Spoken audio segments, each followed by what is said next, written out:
This was a trend that started pretty much in Europe and in the global north to how these sports organizations, they are managed, they run. Our athletes, they need to choose between their academic career and their sport career. Is due to the lack of facilities, lack of access, a lack of human resources that can provide sports and physical activity for the community. My name is Sabrina Furtado. I currently work at Loughborough University as a lecturer in sport management.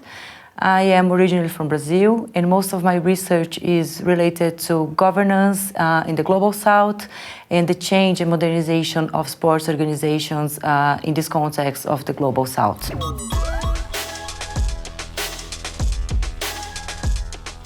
In the global south, as all around the world, most of the sports organizations, they were created by a group of people that come together to associate and deliver sports services or play sports. So they basically has a basis as volunteer and amateur sports organizations. Nowadays, they need to change, they need to address many governance tools, many governance requirements.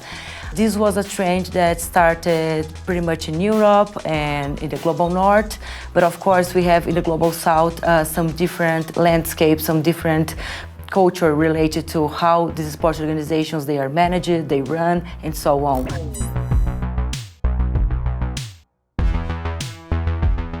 When we are thinking about governance and sport policies in Latin America, in Brazil or Europe, we can see that national governments in Latin America play a very prominent role in terms of legislations and requirements, what we don't see too much in Europe. And this, of course, imposes many challenges when we are talking about sports autonomy and the autonomy of sport organizations and how they're going to develop.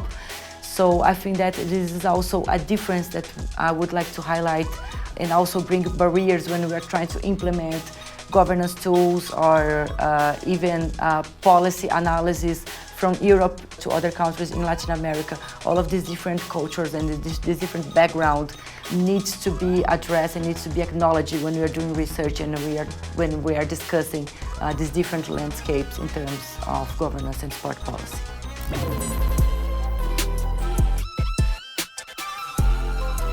Due to these mega sport events like the Olympic Games, like the FIFA World Cup, we have a change in how these investments it has been made. For example, in Brazil, we had some changes in the national law regarding sports. So until 2014, our private sports organizations, they did not have any kind of legislations that obligate them to implement governance tools, for example.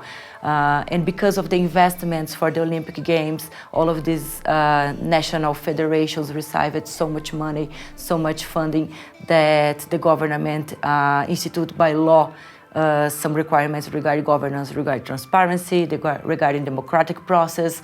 So the main difference that we can see between, for example, again, Europe and Latin America in this context is that these organizations, they have external pressure to address all of these requirements and they don't have too much time to develop all of their knowledge, all of their skills, all of the human resources that they need to implement all of these governance principles in their management. So I think that this is a reality not only in Brazil, but as I said, in all Latin America, especially when we are talking about the Olympic system or other transnational systems that has this kind of global regulations regarding governance in sports.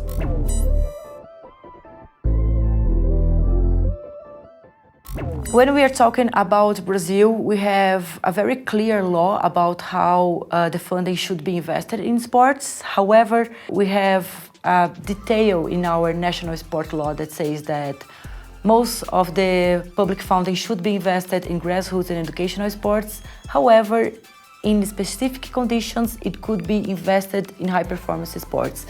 And due to these 2 decades or 20 years of mega sport events, we have been having lots of exceptions in the Brazilian national law. So our studies by now show that most of the public funding was invested in high-performance sports in the country, pretty much in infrastructure related to sport, but also in scholarship for high-performance athletes, and so on.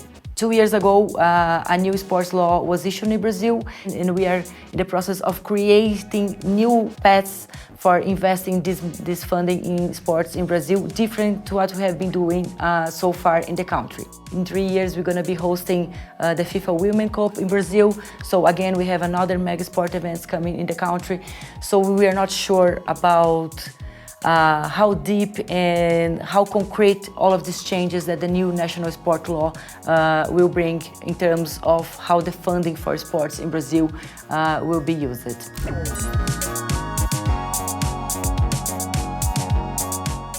We now are facing an epidemic of inactive related to physical activity in the country, and much of this current situation in the country is due to the lack of facilities, lack of access, lack of human resources that can provide sports and physical activity for the community since the school, since the grassroots sports, but also in terms of participation of a broader community in the country.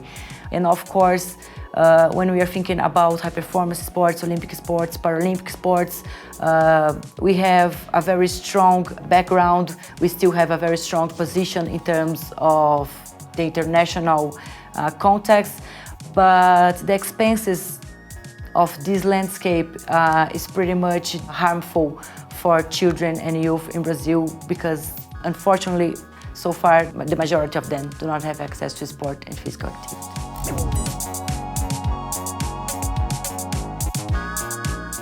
Definitely, I think that this is a very important topic when we are talking about a national sports system, because when we think about the logical sequence when we are training athletes, or even when we are offering sports service for our community, is that all of these people, all of these athletes, all of these children, they could follow a path in sports that can start at schools and keep moving forward until they reach the university, and then if they choose to become professional athletes, they can have this option in their lives. So in this case, I think that it would be very important for governments to think about a national system that can support all of these athletes. But unfortunately, so far, what we have in most of Latin America is that our athletes, they need to choose between their academic career or their educational career and their sport career. And I think that this difference between the US system is pretty much related to how commercialized sport are in the US and they are not here. So they have an option to become professional athletes because they have a support of a whole industry of sports that can provide them a career as professional athletes. Unfortunately, we don't have this in Brazil or other countries of Latin America, and it compromises their career as professional athletes. So we have them migrating from the US or also for Europe to try to follow this professional career in sports.